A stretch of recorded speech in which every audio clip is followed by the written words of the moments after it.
You know those words, teeth, desks, asks, tests? They can be total tongue twisters, right? If you've ever had a word just get stuck, don't worry, you're not alone. In this explainer, we're going to break down some of the trickiest words in English so you can say them with total confidence. Let's dive in. So, have you ever been in the middle of a sentence, maybe you're giving a presentation or just talking to a friend, and a word just stops you? You kind of pause, maybe try to say it again, but it just feels weird and clunky? Yeah, that happens to absolutely everyone. That feeling has a name. It's called getting tripped up. And here's a little secret for you. It isn't just English learners who struggle with this stuff. Oh no, even native speakers get tripped up by the exact words we're about to go over. So you are in very good company.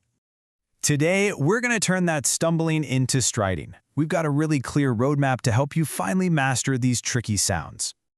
Here's our game plan. We've got 3 main targets. First up, we're tackling that tricky TH sound, but at the end of words. Then, we're going to decode that kind of weird SKS sound.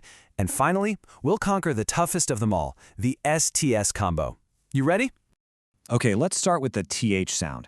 You probably work on it a lot in words like thanks or three, but it's super easy to forget it at the end of a word. The key is all physical. Your tongue needs to come out just between your teeth and you let the air stream out, like this. Our first word is month. Really pay attention to that ending. It's not momf and it's not munt. It's month. Can you feel that little puff of air? Go on, say it with me. Month. Now, where it gets really interesting is hearing it in a full sentence. Let's try this one together. Say it out loud. October is my favorite month of the year. You've got to make sure you don't skip that ending. All right, next up. Same sound, but a new word. Teeth. And again, all the magic happens with that final TH. Tongue out, let the air flow. Let's hear it. Teeth. Okay, now we're going to build on what we've already learned. This sentence actually uses both of our new words. Let's give it a shot together. Later this month, I'm going to the dentist to get my teeth cleaned. Nicely done. All right, let's get into our next big challenge, that SKS sound. This is where it gets fun because, honestly, this one messes with native speakers all the time. You know, if you say it too many times in a row, it starts to sound really, really strange. But don't worry, there's a trick to it. So let's take the word asks. It can feel like a real mouthful. The secret is to stop thinking of it as one big complicated sound. Instead, it's just 2 simple parts. Here's the technique. First, just say the word ass. Go ahead. Ass. Easy, right? Now just add the KS sound at the end. KS. KS. Now smush them together. Asks. Asks. See how much easier that is. Okay, let's put it into practice. And hey, did you notice? We snuck a TH word in there from our last section, fourth. Try this sentence out. When my son asks why for the 4th time, I tell him, I don't know. We're going to use that exact same strategy for our next word, desks. First part, just say des. Now add that KS sound on the end. Desks. Desks. Simple. So, the whole idea is you just break it down to build it back up. Let's try both of our SKS words in one sentence now. The teacher asks the students to sit at their assigned desks.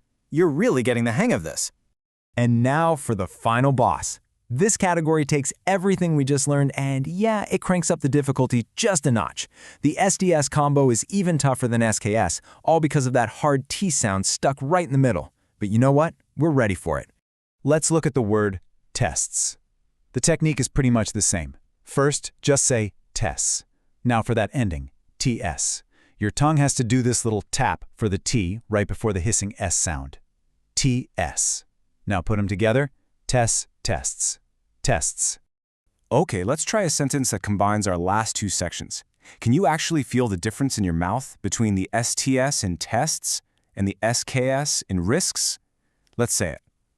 The skydiver always tests his limits with the risks he takes. Now, a real quick but super important grammar point here. With a word like posts, it is so tempting to get lazy and just drop that final S and say post. But you just can't do that. It's actually grammatically wrong. And to be honest, it just doesn't sound right without that final S. Okay, you've learned the techniques, you've practiced the individual words. Now, it's time for the ultimate challenge. We're going to put almost all of these words together into one short story. This is your chance to really give those pronunciation muscles a workout. So I'll read it first, and I want you to say it out loud right along with me. Ready? Here's part one. Once a month, I take a hiking trip. One of the risks of this is running into wild beasts with big teeth. Awesome. Let's keep it going. Here come those tricky combos, so get ready. My mom worries, so she always asks for my checklist of safety tasks before I go. When I was preparing for my 4th hiking trip, I ran some tests to check my rain gear. And let's bring it all home with the final part. When I return home, I enjoy sharing pictures of nature and posts on social media. I encourage all of you to take a break from your desks and computers. So how'd you do? That was fantastic work. So when you step back, what did we really learn here today?